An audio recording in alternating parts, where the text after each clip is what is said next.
Hello, I'm Roberta Grimes. What's your name? Outstanding. Welcome to Bobby Pickles' podcast. This guy's terrific. Don't forget me. Bobby Pickles podcast. He always says, That's me. with a look on his face, he'll talk about anything. Outstanding. Tattoos, t-shirts, politics, history, and hot sauce on everything. Bobby Pickles. Pop culture, documentaries, conspiracy theories, sarcasm, and beer. It's a conversation, start listening, cause we're all here. Bobby Pickles podcast. That's me. I forget that that's honest, though. I always try to make eye contact when I'm talking to people. Do I have to stay in one place? Listen, right? this is total DIY stuff. you know? DIY? It's total do-it-yourself stuff. That's Yeah. what podcasting is. Yeah. Okay. You know? Yeah, there's no, we're not going to stand in front and say take one and retake and nothing And- like yeah, that. No retakes? Yep, no Oh, retakes. the pressure. And basically, we just come into it. I'm sorry, I have a dog. His name's Oh, yeah, there's a little Enzo. piece of Enzo, bless his heart. Yep, Yeah. Fat Enzo. Fat Enzo. That's the name of my t-shirt company. Yeah, yeah. I make t-shirts, and then I also like doing podcasts. And Yes. you do quite a few things, apparently. I Yeah. understand. I Yes. should interview you. Tell me, sir, you do many things, right? And you do too. So we're interviewing Roberta Grimes. Roberta, you're an author and you're an attorney as well. Is that correct? Yes.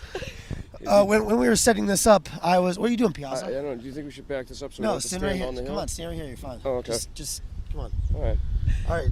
So when we were setting this up, I mentioned to you. I interviewed an attorney who was, he was close to, I guess, the type of thing that you're into, but he was actually psychic. So Oh, I yeah, know I'm you're not- not a psychic or anything like No. that. No, because that would have been great too. I But suppose. you're more. So you wrote a book called "The Fun of Dying." The fun of dying. It's a very provocative title. Okay, and I actually have a little bit of experience with death right now. Currently, I'm helping my dying father. He has brain cancer, and so Oh, he's dear. going through the dying process right now. And that's what really intrigued me about your story. Can you tell me a little bit about your book and Well, when I was 8, I had an extraordinary experience of light. And I grew up in Grafton, where we are right now. We're in the old Millbury Street Cemetery in Grafton. The stones behind us are from the late 1700s and early 1800s. Oh, And wow. they're beautiful, beautiful stories, all of them. So these are some of the first Americans, then. They are. These are really, really historic people. And so after that, I really wanted to know where that experience came from. And I started researching the afterlife. I've been researching it for 50 years. Oh, wow. And Wow. I found there's a lot of evidence most people are not aware of what happens to us before, during, and after death. what kind of evidence? The best evidence is nearly 200 years of abundant and consistent communications from dead people, the best of which were received between about 1900 and 1950.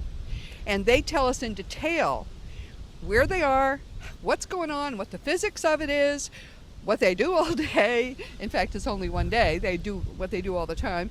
And just every little detail. And over all that time, all those communications are completely consistent with one another.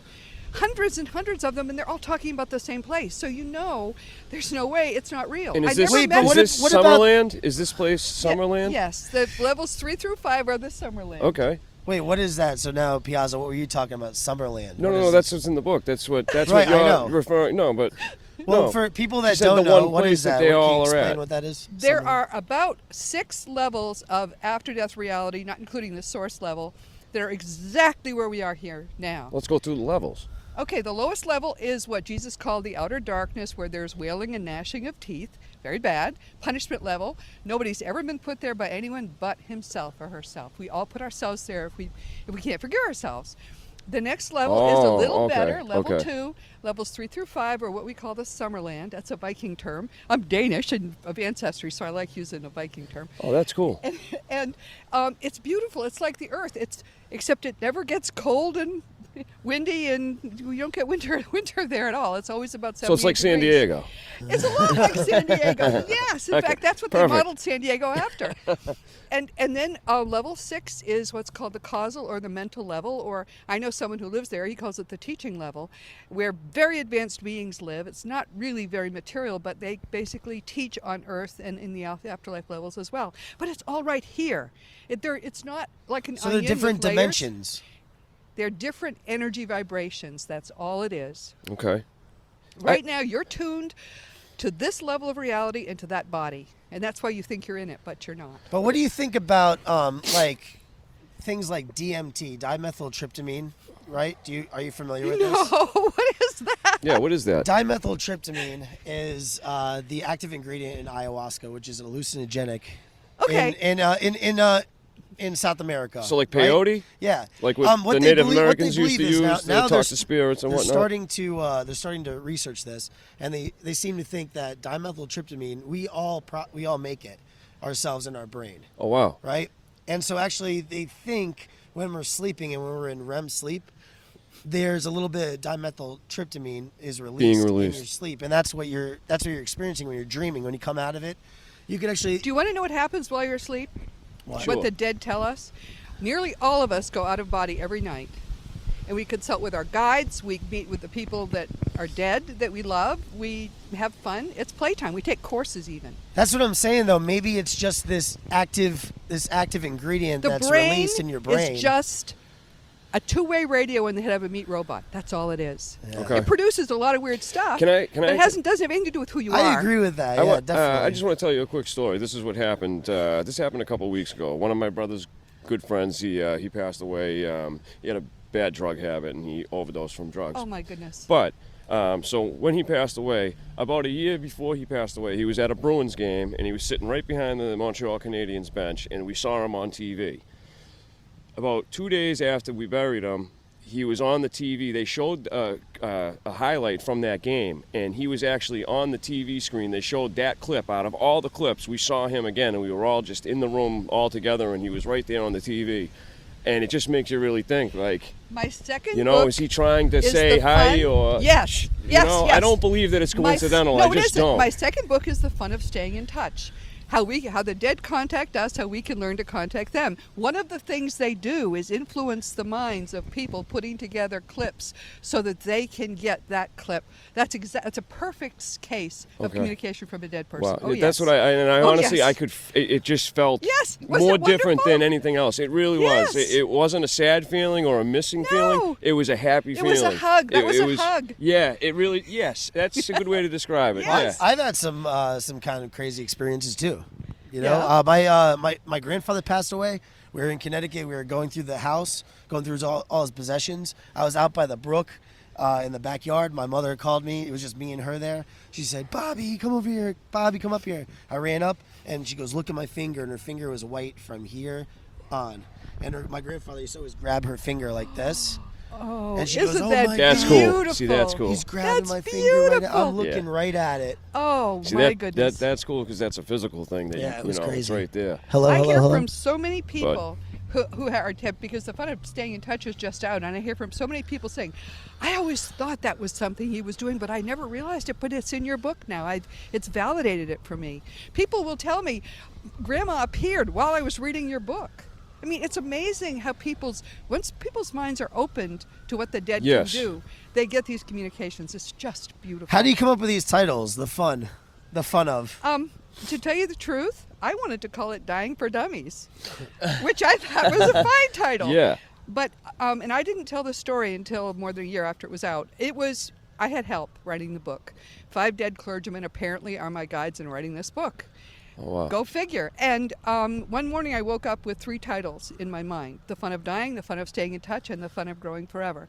So The Fun of Growing Forever will be out in 2 years. I didn't know what Staying in Touch or Growing Forever were about at the time, but I said, okay, if that's what you guys want, that's what we'll do.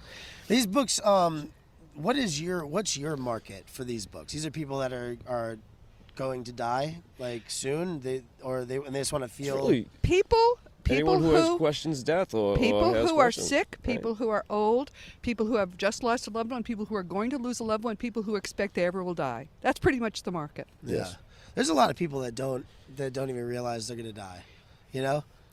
Can I recite my poem? Sure. In this cemetery, on many tombstones, there's a poem that says, "Stranger, see me passing by. As you are, so once was I. As I am, you soon will be. Prepare, therefore, to follow me." And they were talking about hell and brimstone, but I would just say the way to prepare is to lose your fear of death. And the way to lose your fear of death is with knowledge.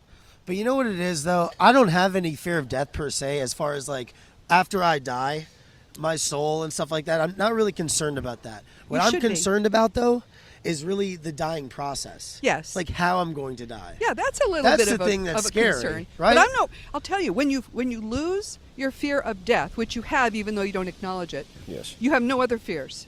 You don't even fear the process. You fear nothing. That is what is amazing The to light me. being shut off and the nothingness, just Fear- the abyss of just nothing. Fear of death is the base fear. When you lose it, you lose all your fears of the mortgage payment, of everything. It amazes me. Yeah. It's so liberating. Yeah. So I think it's very important to have the basic knowledge of the fact that your mind is eternal. It never began. It never will end. And that's true of everybody's mind, including everybody you love. And when you know that, you change everything about the way you live.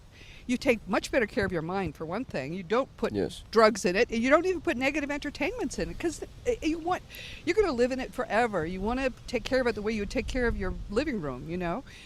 It changes the way you look at other people. Everybody is also part of eternal mind. That's important and precious information. You look at you're kinder to people, and it changes your whole outlook to know the truth. That's what Jesus said. You will know the truth, and the truth will set you free. And this is what he was talking about. It set you free from everything. Yeah. But like these kids today, a lot of people are in their 20s Uh-huh. or something, and they just feel invincible, like they're immortal. Well, you're and they're never not. going to see the end. I was you know? I was 20 about 10 minutes ago. See, that's good. Exactly. And I got to tell you, when I was 20, I felt invincible too, but you're not. What do you think of the Brittany Maynard situation? I think that she's a very brave person. Yes, and I love absolutely. that she came forward about that. The evidence tells us that if you are subadult or an old person or terminally ill, you don't mind the fact that you committed suicide. Once you get there, you don't blame yourself. If you kill yourself at midlife, though, it can be very difficult to forgive yourself for that, because there is a judgment, and the judgment is entirely by the person who has died. You get to look in the biggest, most thorough mirror and see how you've lived your life. And it's hard sometimes to forgive yourself. Yeah, I don't agree that it's actually suicide when you're a terminally ill No, patient. that's right. Yeah. They don't regard it as suicide. They regard it as basically just These hastening people the want process. to live, but they just don't want to go through that. Yes, I mean, people who it's the ultimate decline. painkiller. well, it does. But no, she'll be fine. Where she's going is terrific. Yeah? It's Yeah. better than our most optimistic imaginings. That's what the dead tell us, and Is that consistently almost a tell us. reward for dealing with what we deal Oh with yes, here? it's treated like we are treated like people who've just been through a very stressful, like R&R. My husband was in Vietnam, and we went R&R in Hawaii. They took good care of those soldiers because they'd come out of something terrible. Oh, yeah. Well, that's the way they treat us. Whatever we want, whatever we need, whatever kind of love, whatever kind of healing, they give it to us. It's a glorious time. Yeah. Halloween was the day before yesterday. Yes. And how do you feel about Halloween? Do you as a holiday, American holiday? I think it's really interesting. Halloween's as big as Christmas now, almost. Yes. It is for It's the kids. definitely one of the funnest holidays, too. Oh my goodness. Yeah, you're a big Halloween It's one guy. of the most festive ones. I mean, that's where people, you don't see people decorate their house really crazy for Easter or any other No, holidays. no, But when no. you have Halloween, same thing with Christmas, a lot of lights, a lot of decorations. It's a fun holiday. Yeah. But it's cool because, I mean, I guess it's almost a holiday dedicated to the deceased. I mean, you tend to maybe think that more supernatural stuff could take place on a day like that. I think the problem is the way we celebrate Halloween now is a reflection of the society where most people are clueless about what the truth is. Because they don't get it from mainstream science, which has become a belief system, atheism. They don't get it from Christianity either. Christianity teaches things which I can prove now are not true. So you don't So- subscribe to any particular religion, like organized I religion? follow Jesus because it turns out 2,000 years ago, he told us the truth. It's just not, the religion named after him does not teach those Okay. truths. That's the problem.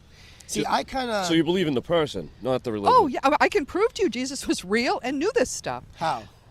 Because what we learn from the afterlife evidence about God, reality, death, the afterlife, and the meaning of your life, all those things, Jesus said it in the Gospels. It's exactly what Jesus said. It's amazing to me. Little things even.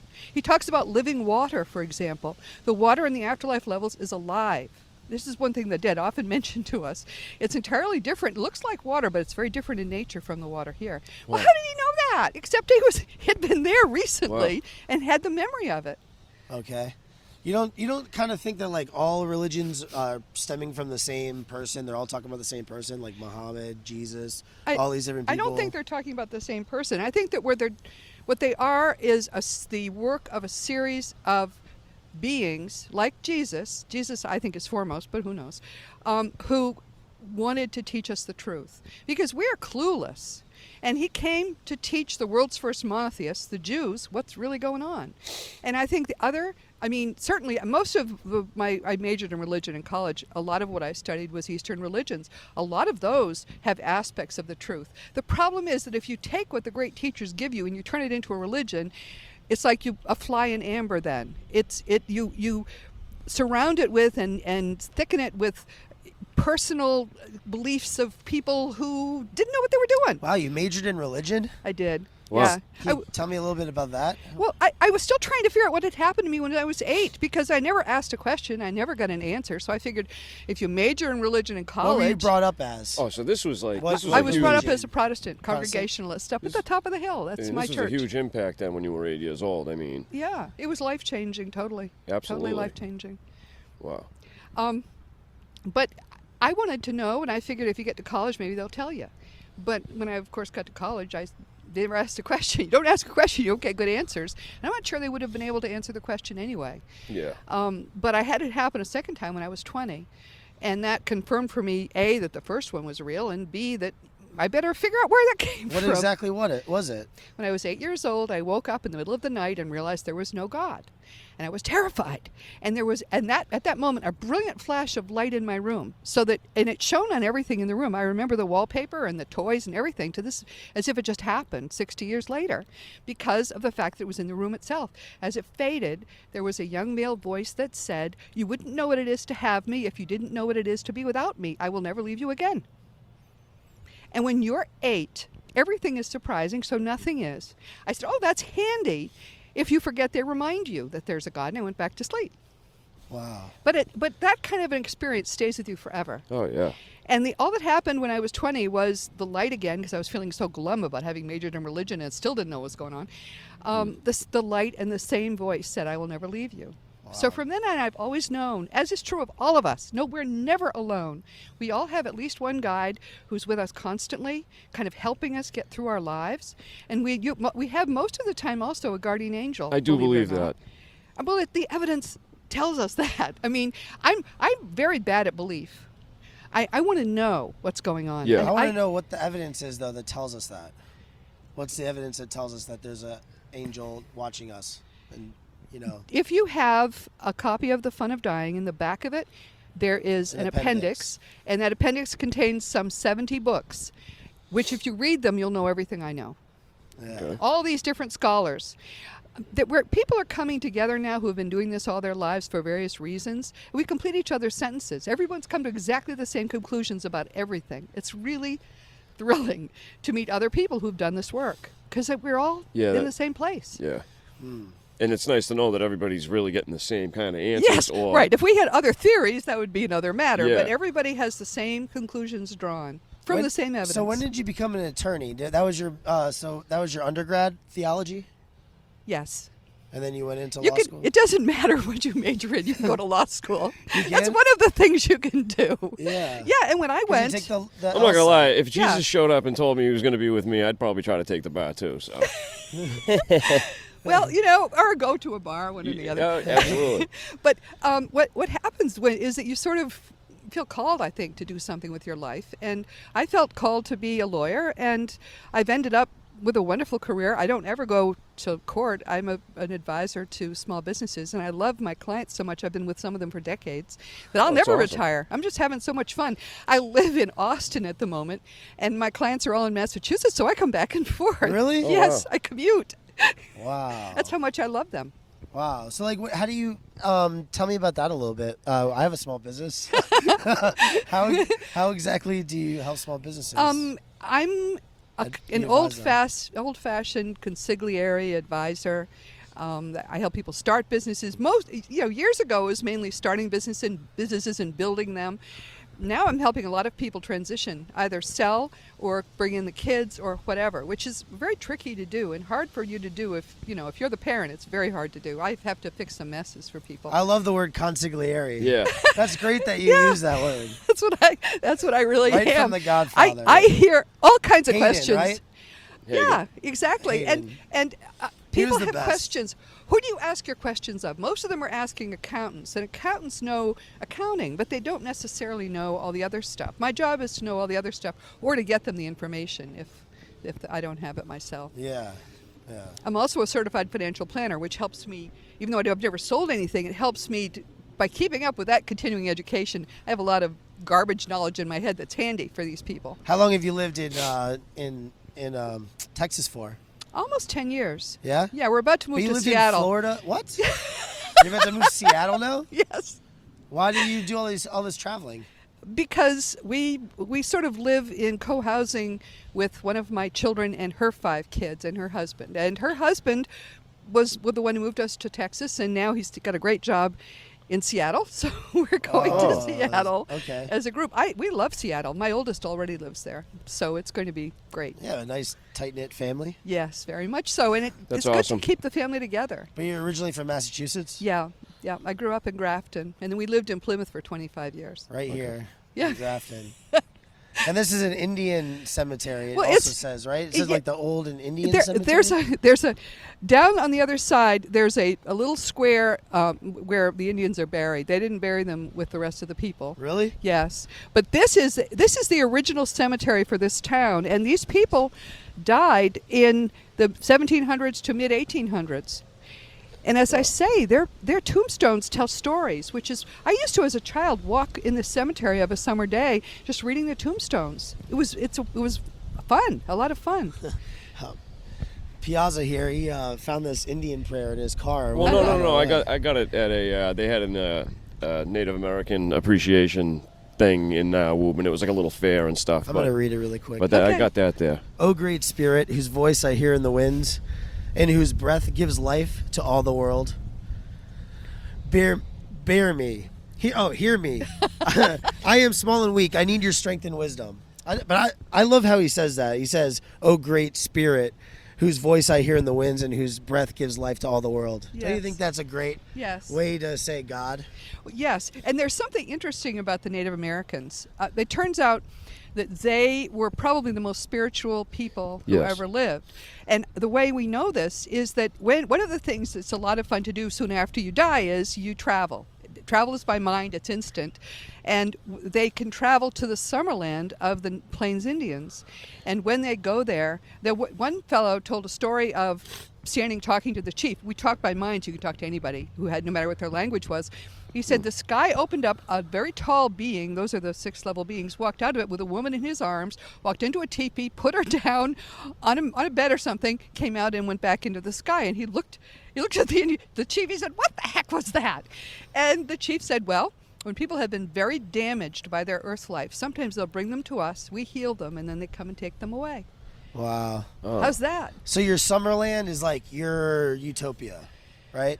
I guess certainly it's somebody's idea of utopia. I mean, we all affect it with our minds. The way that you were explaining it in the book, right, Piazza? What was that part that stuck out about everywhere? Whatever your culture is or something, then you Yes, go to yes, it's that. yeah. very culturally dependent. Yes, if you If you die in New York, like what we were talking about. maybe not in New York. Well, let's say the terrorists, the terrorists. This is what I said. I said if the terrorists that flew into the Good planes, point. but I said they flew into the buildings and died there, but they were supposed to be going to this other land or whatever, and now maybe they're stuck in New York Yeah. on level 1. You know. You know, they do everything. They don't blame us for anything we do because this is not real. So they probably did get a tent somewhere with 70 virgins, but people don't have sex in the afterlife, so too bad for them. Wait. It was- What? So Well, they 'cause don't guess blame what? us for anything we do. They don't blame us. So we go on a we if I blame go on a ourselves. murdering rampage. Yes. Okay, I destroy. You know, I'm the worst person on earth. All right, I'm like so reprehensible. Right. Right. I die. There's nothing happens to me. It's No, fine. It was we all go through a judgment. There's a life review. We get to see and feel our whole life, how we felt through our whole life, and we get to feel how we made everybody else feel. Oh, Everybody. And that's the hard part. People who've been through this and talked to us say it's the worst thing you can possibly imagine. But you can get through it. Yeah. It's not eternity of dealing with the guilt and the you have the to forgive mistakes yourself. And forgiving yourself when you know what you did was hurtful to other people, you think you could do it. You can't. It's very hard. I was just in San Jose, and two people came up to me afterwards, two different people, different situations, and they talked about the fact that their parents had come to them in dreams. They had had terrible childhoods. In two different cases, parents, one a mother and one a father, had come and said, please forgive me because I cannot forgive myself until I know you have forgiven me. That's a problem. So, wow. I mean, when I heard about this, I cleaned up my act. People said they were anguishing over the fact that somebody they could have helped. They got to feel how that person had to go through it alone, and they could so easily have helped.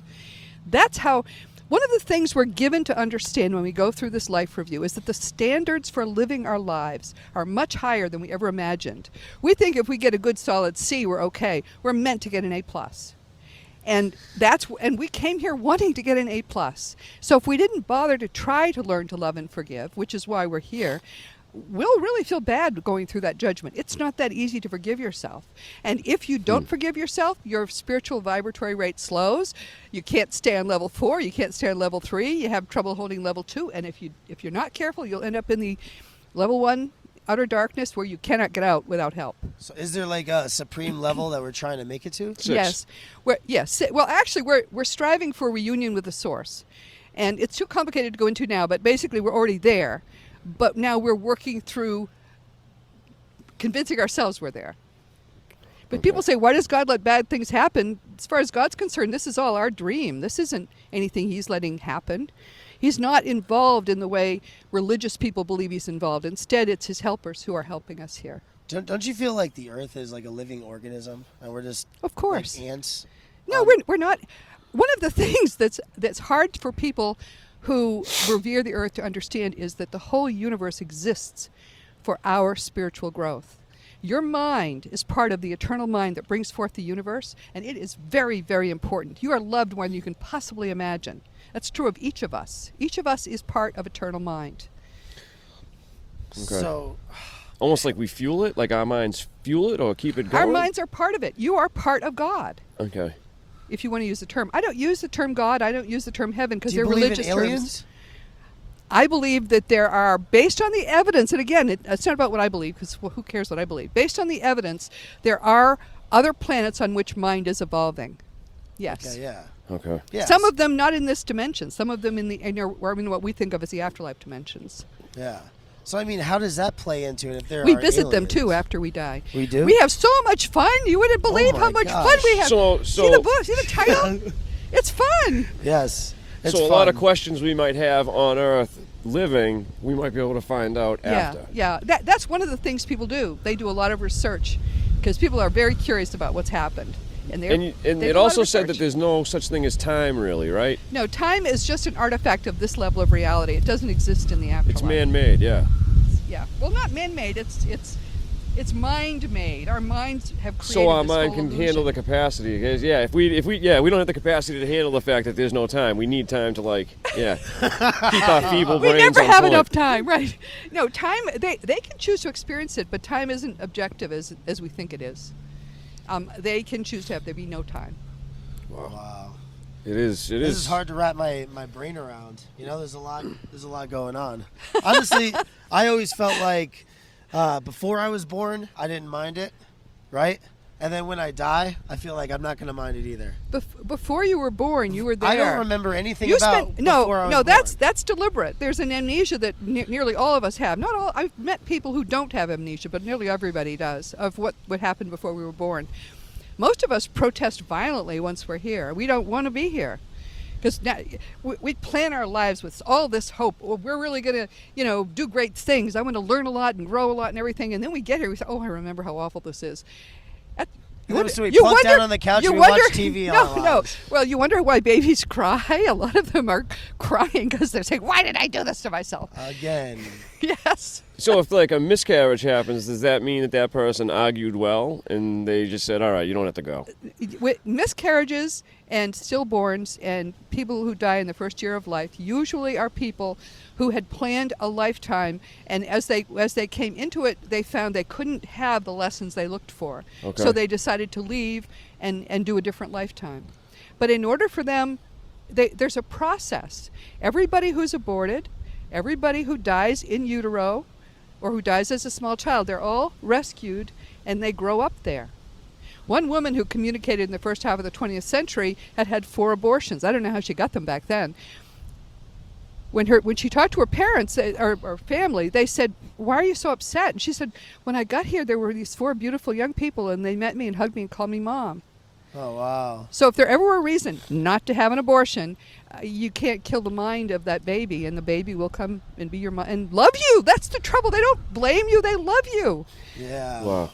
I grew up in Catholic, and I was sent to Catholic school my whole entire life, including you. Yeah, I know, including high school. Who are you? And, even though even though I'm an adult now, and I make my own decisions, and I don't completely believe all the hoopla that I've been, fed my entire life.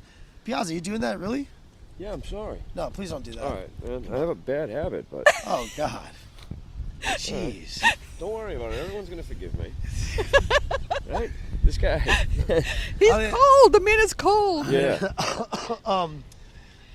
Where was I going with that, man? Yeah, Gosh. but even though you I don't know. don't believe it Couldn't at mind all, your business and look what happened. but the Catholic thing sticks with you, doesn't The it? Catholic thing sticks It's with me. designed to stick with you. My Yeah. husband's still a Catholic. Oh, really? Mm. It sticks with me, yeah. And so, about abortion, for instance, I don't believe in abortion. I'm just like, when does that become a real baby and a real human being? Apparently, right from conception. Yes. Based on what the evidence from the afterlife is, it's right from I feel conception. like women should be able to do whatever they want, but if I was in that particular situation, I would not want my wife or my girlfriend to have Well, an abortion. I believe in choice, but I Yes. believe there's a time to choose. Absolutely. Right. And once the baby's conceived, you got a job to do for 9 months, and then there are a lot of people who love that baby. It's almost the same thing as like the Brittany Maynard thing, the dying with dignity, Yeah. but on the opposite side of the Yeah. spectrum. If When they were, exactly are you allowed to say, I've had enough and I want to end my little journey here in this realm, when are you allowed to do Well, I that? Are you think allowed to do that it's- when you're so far gone that it's just now you're yes, sitting in your yes, people peeing who your are pants and terminally things ill like that? do not mind. But before that happens, before you get sick, like Brittany Maynard decided to do, she wants well, to. she's terminally ill. I mean, she's Yeah, got. But before she gets so bad where she's like bedridden or well, something. I don't crazy. think that she would blame herself even now for it. Yeah. But going back to the abortion thing, I used to think, first trimester is probably fine. But then the more we read of the evidence of what actually happens, there's a process people go through before they enter a body. And there are many more people there that want to come into bodies than there are bodies for them. So once they are ready, they're set to go into that body, there's a process they go through. I call it shrinking. But basically, this powerful being, who is you or me, shrinks to a baby and goes through this whole process of becoming a baby and goes into this fetus. So they're committed to it then. If the baby is aborted, they are taken, they say by angels, I don't know, certainly by very advanced beings. They're beautifully reared in lovely villages where, which are off limits to most people who are not well advanced. And they grow up to young adulthood there. And then they can, if they want to, do another lifetime. But most of the time, they wait to welcome mom, someone they think of as mom. So I'm glad I never had abortion, and I never will now. No. I mean, it's more complicated. If this were not true, life would be simpler, wouldn't it? You just have whatever you possibly can grab from life and then blink out. But we don't blink out. It's impossible for someone's mind ever to die. We're always aware. So we live with the consequences of what we've done here, which is why, strangers see me passing by. You're going to end up dead. All of us will. Yeah. And let's try to make that a good experience, since it's going to be the one that sticks with us for the longest time. To be honest with you, the way that I gave up my fear of death was the Buddha, with Buddhism. Uh-huh. The teaching of the Buddha Yes. is one where, he discovers, it's this guy Siddhartha, and he's a prince. Yes. And he's always around pleasure. Yes. And his dad wants him to be a great warrior. Uh-huh. But he ventures out of the castle 3 times. First, he sees an old person. Yeah. And he asks his charioteer. Yeah. What is that old person? He said, you don't know what aging. That's what's going to happen to all of us. It's going to happen to you as well. You're young now, but eventually you'll be old. Yeah. Then they go out a second time and he sees somebody who's sick and frail. And like, oh, don't you understand? You're healthy now, but you're going to become sick. You can be sick, right? And then obviously, the progression of the story, he sees somebody who's dead, and then he's like, what is that? That is what happens to all of us. We're all going to die. We're all human beings. We're all going to die someday. Uh-huh. And then that's the first time I really was like, wow, that's so profound. That's It is awesome. profound. A lot of people don't have that, though. A lot of people just go through life, I feel, especially in America, where you have media and all these other things to try to, like, get your mind off of, like, even the death experience. But that's right. But that's what they're doing. They're burying the fear, but their fear is still there, and it influences everything we do. Like, for instance, why not get rid of the fear? My father right now is dying, right? Yeah. So I'm actually have moved back from the city, from New York, to his house in Connecticut. Good and for I'm you. taking care of him. Aren't you good to do But that? like, you know what? That's like a normal thing that everybody should do. Of but course. You know what?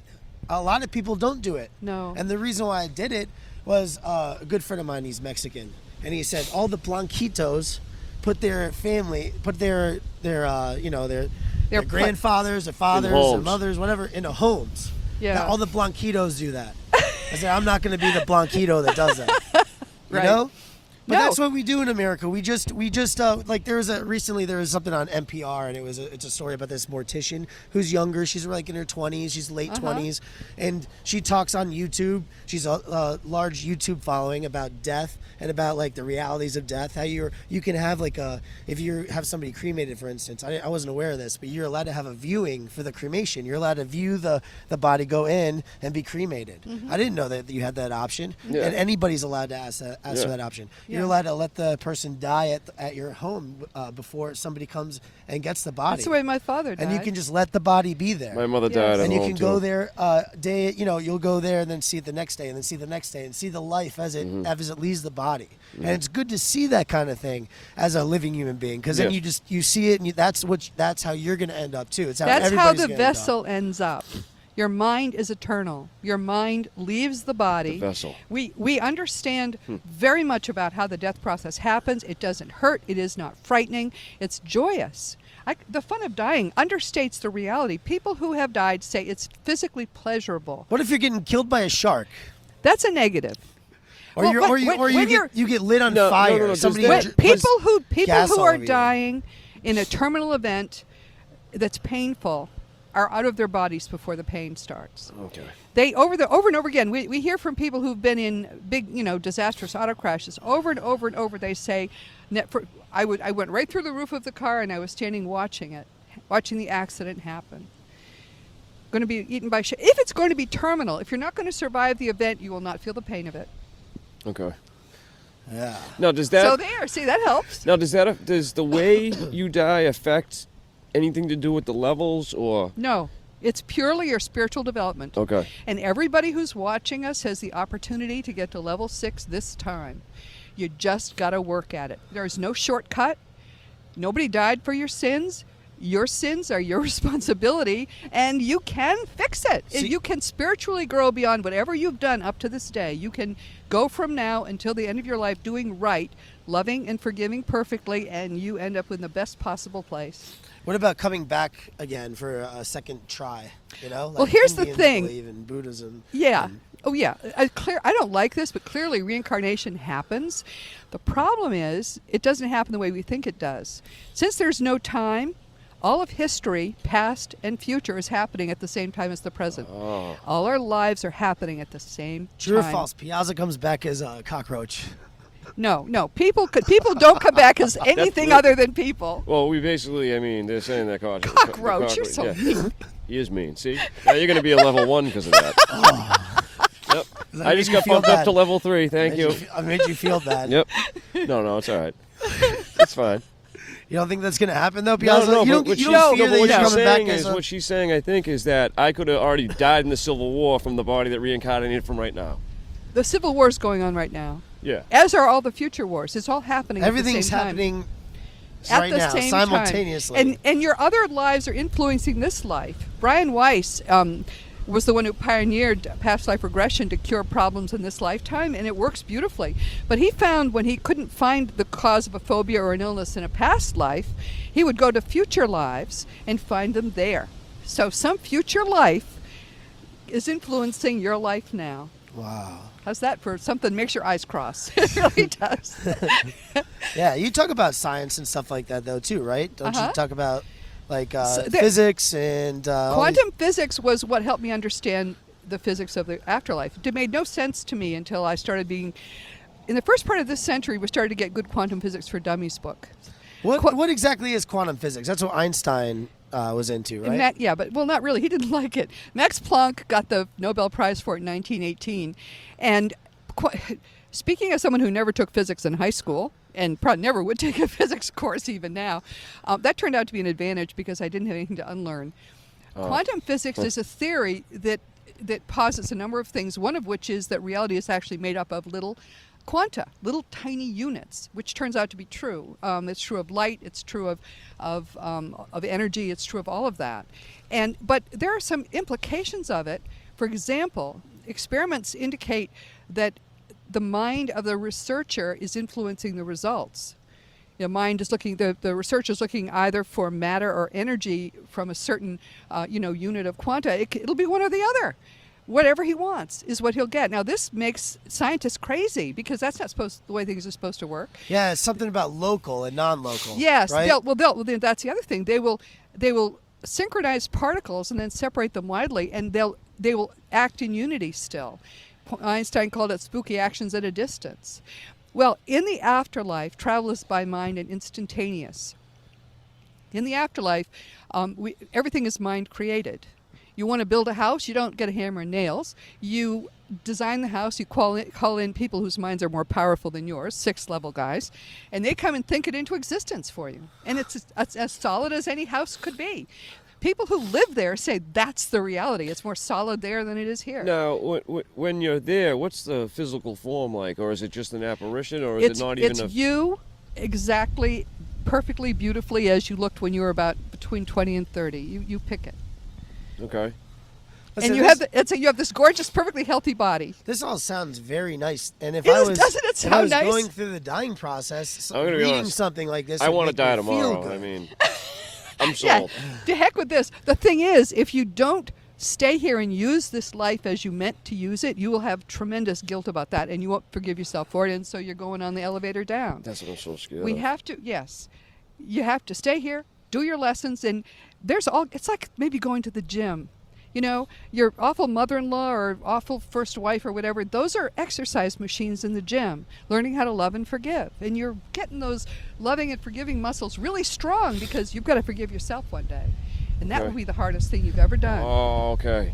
You So see the it? more that you love and forgive now, The easier it is to do it to there. do it to myself. Yeah. That is, Makes sense? yes. So, so what should people do? What kind of people are you wanting to buy your book? Anybody who's interested in, people are called to begin to develop themselves spiritually. And anybody who is in that position, I hear from people who are very young who have read this book and they use it as the start of a voyage. The younger you are, the better, because I wish I had known these things when I was 20 or 25. I would have lived my life a lot better. It was only relatively... How so? Would you still have been an attorney? Yes, I would, but Would you still major in theology? probably more happily than I did in the end. Yeah, Okay. because you start putting different things to the front of your life. Loving and caring for people you put to the front of your life. Doing kindnesses for people is much more important than we ever dreamed. As I say, the standards for living our lives are very high. Jesus said, "Be perfect as your heavenly Father is perfect." Well, perfect is a pretty high standard, don't you think? That's the goal that we Yeah. are all aiming for. Yeah, but that can't happen. You Right? know- It can't be perfect. You certainly can try. And I know you're not really supposed to feel rewarded from helping somebody, but I can't help but feel good after I That's do it. See? Because you're doing something which you know at the core of your being is the right thing to do. That's what I mean, And it yeah. makes you feel good, It right? does. You get a Doing really the right fast things reward makes you from feel it. good. You just got to notice it too. You got to be able to see the reward or see the, But it makes you happy. Knowing these truths and living by them makes you so happy. Yeah. Everyone seeks happiness. You don't find it, in video games. You don't find it on the couch with the TV on. No. I stopped watching TV years ago, never missed it. Yeah. Instead, you find it in this truth that It's an your mind is artificial eternal and happiness, everybody yeah. you love is eternal, and we're all going to be there together I forever. feel like our minds, we are a little movie player. with our eyes, and me looking at you right now and having a conversation. Yeah. Looking at this guy who's eventually going to be, a cockroach Yeah. crawling Crawling on the into side of the some street. I dirty think fridge. that's very mean to say. No, but you know what I'm Hey, if a saying. nuke goes off, I'll be all right though. Basically, listen, you shouldn't fear death. Okay, everybody's gonna die. You're a human being. You can do whatever you want to do, and you're gonna be successful at it if you put enough perseverance into it, and you really go after it, right? The 'Cause- rewards, the true rewards that make you really happy are spiritual rewards. Money does not make you happy. Once you have enough to eat and put a roof over your head, looking for the spiritual rewards is what really brings you joy. The people I know who know these truths are the happiest people you could possibly imagine. All of them. Because you get it, and you're working toward, I want to be level 5 when I get back. You work toward these wonderful, wonderful rewards because you're spending 99.99% of your time there, given that your mind is eternal. Eternity is a heck of a long time. Hard to grasp even. But no, all right. So yeah, I mean, it's cool. It is cool. I like it. But it's true. That's Yeah. the thing. I mean, people say, what do you believe? And I say, actually, I don't believe anything. I'm lousy at belief. But I've done the research, and I can prove to you these things are true. I mean, I interviewed some staunch atheists too, like That's a belief system. he's a professor in New York in like the CUNY system, and we went to the college and interviewed him, and you talk to these guys, and they have a very compelling argument for why. What is their argument? For why there is no God and why there is nothing. It's just nothing. And they just think it's ridiculous, and then they'll. What's very interesting is I don't believe in you. Are you real? what's very interesting Yeah, right? is I make T-shirts, right? And I make T-shirts. It's called Fat Enzo, and it's all based on people of history, politics, poor dog. pop culture. I know. But they're all these. It's graphic T-shirts depicting people of history. And all my heroes. Mark Twain, Oh, Hunter yeah. S. Thompson, like Bobby Kennedy. All these awesome people that lived. And surprisingly, not Bobby Kennedy, but there's a huge list of people on this atheism website, the New York City Atheists, and they're all atheists. Albert Einstein, like just going Einstein was down not an the- atheist. If he's on that list, then they don't know what they're There's talking a, about. That's See, hogwash. I Yep, actually, that's I what I'm saying. also spoke with a Catholic. A Catholic. They do it to get people to movie follow. Producer. I spoke with a movie producer named Joseph Campo, right? And he's doing a documentary film on the Benedictine monks and all these different things. And I was telling him about this, and he seemed to he flat out said like he was Jewish, but whenever a Catholic priest knocked on his door, he would always have him in. He would always talk about religion, talk about God, and that he did believe in God. But this atheist thought that he had a compelling argument for why actually Einstein was an atheist. He did not believe. My So I guess books, there's conflicting my things. books There are are full of conflicting things. my Yes. books are full of quotations from prominent physicists. And Einstein's one. He has some. There are wonderful things he said, which prove he was not an atheist. And atheism Do you know is. any quotes off the top of your head? They're in the books. They're in the books? I'm sorry, Okay. but Einstein and the others felt the way I feel. Mainstream Christianity's God does not exist. God does not have a beard. God does not have human failings. What exists instead was what Max Planck, major serious physicist, called mind, capital M. He said human consciousness is primary and pre-existing. Max Planck I think he should have gotten the Nobel Prize for that. He said human consciousness is primary and pre-existing. It pre-exists the universe. We cannot get behind consciousness. That's big to me. Yeah. But they ignore that. Instead, they think quantum physics was this big development. I don't think it was. Yeah. When we talk about this, like this whole thing though, this God, don't you feel like it's more about like the universe? No, it's about mind, capital M. The universe is not material. The universe is all energy. That's all it is. It's the lowest level that we are aware of energy. And in the same place and as big as the universe are at least 6 other levels. You know, atheism is a belief system. Religions are all belief systems. We can get past that. It's possible to know the truth now. If we do away with all belief systems, there's plenty of evidence about what's true. We can just, why don't we try that for a change? I do a radio podcast called Seek Reality. It's on iTunes for free. Little plug. And if you just look for Seek Reality with Roberta Grimes, it's got 150,000 or something subscribers already after a little more than a year, because people want to know what the truth is. Seek reality is what we all should be doing now. And I just have guests on who all work in this field, including physicists, including all sorts of people.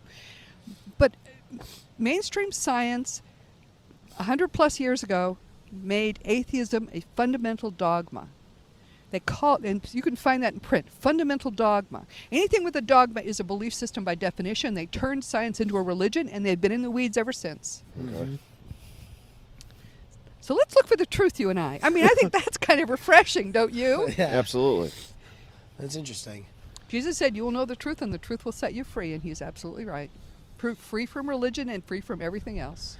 Well, Roberta Grimes, thank you very much for meeting us This here has on this been so cold, much fun. chilly day in Grafton, Massachusetts. Yes, absolutely. At the old Indian Cemetery here on Oak Street. This was fun. My website is robertagrimes.com. Please read my blog. I put a lot of effort into it, and I talk about all these subjects there. And all my books are available on Amazon, of course, but they're on my website. You can read more about them. FatEnzo.com, FatEnzo.com, FatEnzo.com, FatEnzo.com.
FatEnzo.com, FatEnzo.com, FatEnzo.com, FatEnzo.com.